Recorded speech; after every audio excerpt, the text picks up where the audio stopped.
I think of similar words of some poet as I wrote the line, I had loved in a sad way.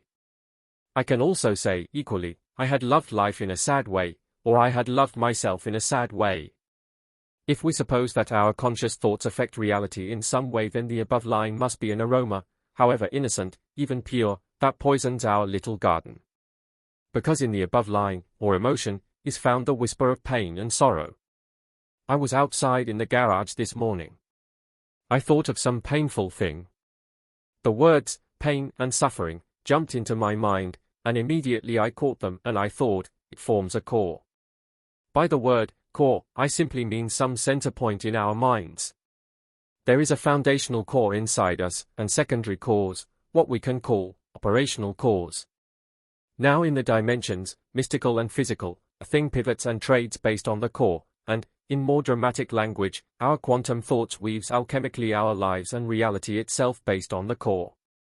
It swings around like a magnetic pole planted in deep space, only the deep space is simultaneously inside us and in the cosmos.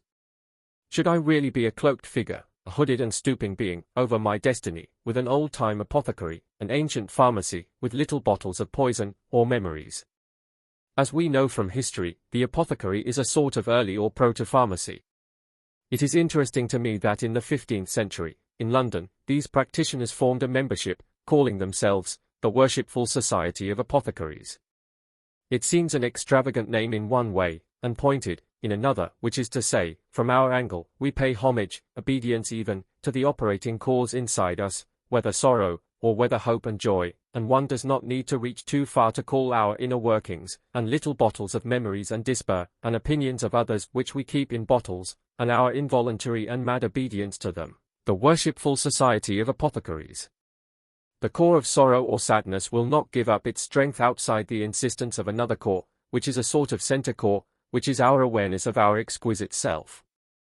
This self forms only when we are deeply loved, and for us in the light, the love of the Son of God, it is a romance, it is a walking in a garden, or the sense of it. When I woke up this morning, in my mind, I had the sense that Jesus said to me, we must walk daily in this way, otherwise you will lose your mind. Am I not a little mad already, I ask? But then if I keep this idea of being a little mad already as a thing, then I make it an operating core which will touch my destiny.